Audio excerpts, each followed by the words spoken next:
కర్ణాటకలో కొత్త ప్రభుత్వం ఏర్పాటుకు సర్వం సిద్ధమవుతోంది. కొత్త నేతను ఎన్నుకునేందుకు కాంగ్రెస్ శాసనసభ పక్ష సమావేశాన్ని నిర్వహించాలని ఏఐసీసీ తీర్మానించింది.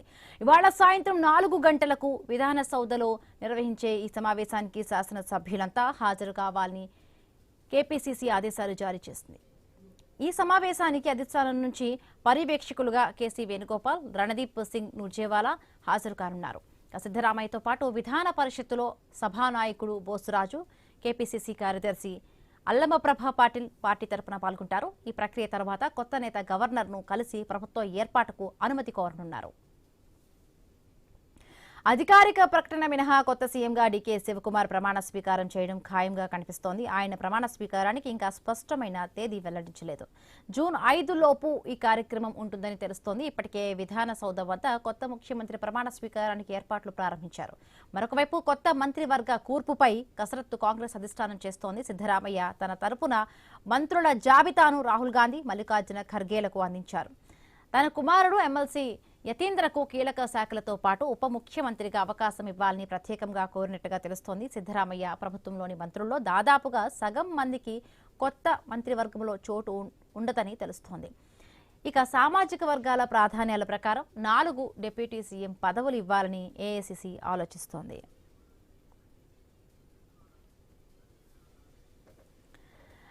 కర్ణాటకలో కొత్త ప్రభుత్వ ఏర్పాటుకు సర్వం సిద్ధమవుతోంది. కొత్త నేతను ఎన్నుకునేందుకు కాంగ్రెస్ శాసనసభ పక్ష సమావేశాన్ని ఏఐసీసీ తీర్మానించింది. ఇవాళ సాయంత్రం 4 గంటలకు కూడా నిర్వహించే అవకాశం ఉండగా తెలుస్తోంది. దీనికి సంబంధించి మరిన్ని పూర్తి అప్డేట్స్ లైవ్ లో తెలంగాణ బ్యూరో చీఫ్ కిరణ్ అందిస్తారు. కిరణ్, కర్ణాటక రాజకీయాల్లో కీలక ఘట్టం ఈ రోజు ప్రారంభం కాబోతుంది. కొత్త ప్రభుత్వ ఏర్పాటుకు ముహూర్తం కూడా ఫిక్స్ అవుతా ఉన్నటువంటి పరిస్థితి అయితే ఉందని చెప్పొచ్చు. ఈ రోజు సాయంత్రం 4 గంటలకు విధాన సౌధలో శాసనసభ సభ్యులంతా కూడా హాజరవుతారు. అయితే అధిష్టానం నుంచి పర్యవేక్షకులుగా కేసీ వేణుగోపాల్, రణదీప్ సింగ్, అదేవిధంగా సిద్దరామయ్యతో పాటు కేపీసీసీ నేతలు కూడా హాజరవుతారు. అనంతరం కూడా గవర్నర్ కలిసి కూడా ప్రభుత్వ ఏర్పాటుకు అనుమతి కోరనున్నారు. అయితే ఇప్పటికే ఎమ్మెల్యేల సంఖ్యా బలం సంబంధించి కూడా ఒక క్లారిటీకి వచ్చారు. అయితే డీకే శివకుమార్ సీఎం పీఠం మీద కూర్చోబోతున్నారు. అయితే ఈ రోజు శాసనసభ సంబంధించినటువంటి సభ్యులతో భేటీ తర్వాత గవర్నర్ కలుస్తారు. గవర్నర్ కలిసిన తర్వాత డీకే శివకుమార్ ప్రమాణ స్వీకారం చేస్తారా, లేకుంటే రేపు ఎల్లుండో మంచి ముహూర్తం చూసుకొని చేస్తారా అనేది కూడా ఇంకా క్లారిటీ రావాల్సిన పరిస్థితి అయితే ఉందని చెప్పొచ్చు. అయితే సిద్దరామయ్య సీఎం పీఠం ఇచ్చుతున్నటువంటి క్రమంలో అతన్ని ఏమైనా అంటే అతనికి ఆఫర్ వదిలేసినట్టుగా తెలుస్తా ఉంది. కానీ ఆయన మాత్రం తనకు ఏ పదవి వద్దని కూడా ఇప్పటికే అధిష్టానం వద్ద చెప్పినట్టు కూడా తెలుస్తా ఉంది. కానీ అతని కుమారుడు యతీంద్రకు ఎమ్మెల్సీ ఇచ్చి మంత్రి పదవిలో కూర్చోబెట్టాలనేటువంటి ఒక ప్రతిపాదన పెట్టినట్టు కూడా తెలుస్తా ఉంది.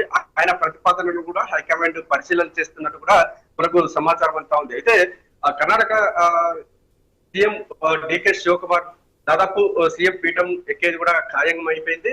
ఆ నేపథ్యంలోనే మంత్రివర్గ విస్తరణ సంబంధించి కావచ్చు, శాఖల మార్పు కూడా ఉంటుందనేటువంటి ప్రచారం కూడా జరుగుతా ఉంది. కర్ణాటకలో 4 ఉప ముఖ్యమంత్రి పదవులు ఇవ్వాలనేటువంటి ఆలోచన హైకమాండ్ చేస్తున్నట్టు కూడా తెలుస్తోంది. ఆ మేరకు కూడా ఏఐసీసీ కొంతమంది నేతలను కూడా పరిశీలన తీసుకున్నట్టు కూడా మనకు సమాచారం అందుతా ఉంది. అంటే 4 ఉప ముఖ్యమంత్రులు అంటే సామాజిక ఈక్వేషన్స్ బేరీ చేసుకొని కూడా ఆ 4 ముఖ్యమంత్రి పదవులు ఇవ్వాలనేటువంటి ఆలోచన చేస్తున్నట్టు కూడా తెలుస్తా ఉంది. 4 ఉప ముఖ్యమంత్రి పదవులకు సంబంధించి కూడా ఇటు సిద్దరామయ్య కుమారుడు యతీంద్రకు ఒక ఉప ముఖ్యమంత్రి పదవితో పాటు కీలక శాఖ ఇవ్వాలనేటువంటి ఒక ప్రతిపాదన పెట్టినట్టు కూడా తెలుస్తా ఉంది. మరి ఆ సిద్దరామయ్య ఇటువంటి ప్రతిపాదనకు హైకమాండ్ ఎటువంటి నిర్ణయం తీసుకుంటుంది అనేది కూడా కొంత సస్పెన్స్ గా మారిన పరిస్థితి అయితే ఉంది. మరోవైపు ఈ కర్ణాటక సంబంధించినటువంటి రాజకీయాల్లో కీలక మార్పులు కూడా చోటు తీసుకుంటున్నట్టు కూడా తెలుస్తా ఉంది. డీకే శివకుమార్ అండ్ టీం కు కూడా టీం ను మంత్రి కేబినెట్ విస్తరణలో సంబంధించి కూడా అతని వాళ్ళని కూడా కేబినెట్ లోకి తీసుకెళ్లే అవకాశం కూడా ఉన్నట్టుగా తెలుస్తా ఉంది. సిద్దరామయ్య టీం సంబంధించి చాలా మంది మంత్రులకు ఉద్వాసన పలిగేటువంటి అవకాశాలు కూడా 2028 అసెంబ్లీ కర్ణాటక అసెంబ్లీ లక్ష్యంగా కూడా డీకే శివకుమార్ గురించి తెలుసు. అంటే కొంత యంగ్ లీడర్షిప్ ఉంది, అదే విధంగా కూడా ఆర్థికంగా కూడా అంగబలం ఉన్న ఒక నాయకుడిగా కూడా ఆయన ఉన్నారు. ఇప్పుడు కాంగ్రెస్ ఏఐసిసి పెద్దలు కూడా డెఫినెట్ గా కూడా మళ్ళీ కాంగ్రెస్ ప్రభుత్వం అక్కడ అధికారం చేకూర్చే విధంగా కూడా ఆయన మీద చాలా వరకు రెస్పాన్సిబిలిటీ ఉంది. ఇంకొకటి, సిద్ధరామయ్య కేబినెట్ లో ప్రభుత్వంలో ఉన్న చాలా మందికి కూడా కొత్త ముఖాలకు ఇవ్వడానికి ఇటు ఆలోచిస్తున్న చాలా మంది మంత్రులు పదవులు కూడా కోల్పోయే అవకాశం ఉంది అంటున్నారు. మొత్తంగా చాలా ఈక్వేషన్స్ ఉన్న నేపథ్యంలో కూడా ఇప్పుడు సిద్ధరామయ్య ప్రభుత్వంలో ఉన్న వాళ్ళందరూ కూడా ఇప్పుడు డీకే శివకుమార్ ప్రభుత్వానికి కొత్తగా ఏర్పాటు అయిపోయి ప్రభుత్వానికి అంటే మద్దతు పలికి అంతర్గతంగా కూడా గొడవలన్నీ కూడా లేకుండా ఒక రకమైన మెజారిటీ, అంటే మెజారిటీ ఎలానో ఉంది, బట్ అక్కడ సపోర్ట్ చేసే విధంగా కూడా పరిస్థితులు ఉంటాయంటారా? ఎట్లా ఉండవచ్చు? డెఫినెట్గా ఇంకొకటి, అక్కడ బీజేపీ కూడా మళ్ళీ అధికారంలోకి రావాలని చాలా ట్రై చేస్తున్న పరిస్థితి. సో ఆ విధంగా కూడా అక్కడ వాళ్ళు ఆలోచిస్తున్నారు. ఎస్, మీరు అన్నట్టు కర్ణాటక రాజకీయాల్లో చాలా కీలక మార్పులు చోటు చేసుకునేటువంటి అవకాశాలు అయితే మనకు ఖచ్చితంగా కనిపిస్తున్నాయి. ఎందుకంటే కర్ణాటక సంబంధించి 2023 ఎన్నికల తర్వాత కూడా డీకే శివకుమార్ తనకే ముఖ్యమంత్రి పదవి కావాలని కూడా పట్టుబడినటువంటి నేపథ్యంలో సీనియారిటీ హోదాను గౌరవిస్తున్న సిద్ధరామయ్యకు అండ్ అతని టీం మొత్తం కూడా మంత్రి పదవులు ఇచ్చినట్టు కూడా తెలుస్తా ఉంది. ఆ నేపథ్యంలోనే అప్పుడు ఒప్పందం ప్రకారం తర్వాత 2 నెలల తర్వాత కూడా డీకే శివకుమార్ టీం కు అవకాశం ఇస్తామనేటువంటి అప్పట్లో ఒక నిర్ణయానికి వచ్చినట్టుగా తెలుస్తా ఉంది. అదే హామీ ఇచ్చినట్టుగా తెలుస్తుంది. ఆ హామీకి కట్టుబడి ఇప్పటికే డీకే శివకుమార్ కు సీఎం పదవి ఇస్తున్నారు. అతనికి సంబంధించిన టీం మొత్తం కూడా అంటే కేబినెట్ లకు తీసుకుంటున్నట్టు కూడా సమాచారం అంతా ఉంది.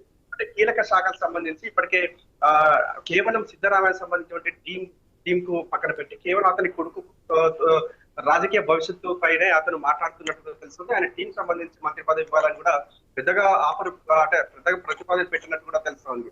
అంటే ఈ రోజు కీలక సమావేశం అంటే శాసనసభ్యుల సమావేశం తర్వాత గవర్నర్ కలుస్తారు. గవర్నర్ కలిసిన తర్వాత అధికారికంగా సీఎం పేరును ప్రకటించేటువంటి అవకాశం ఉంది. సీఎం అంటే ఈ రోజే డీకే శివకుమార్ అంటే ప్రమాణ స్వీకారం చేస్తారా, రేపు ఎల్లుండి మంచి ముహూర్తం తీసుకొని ప్రమాణ స్వీకారం చేస్తారా అని కూడా క్లారిటీ రావాల్సింది. Right, thank you Kiran.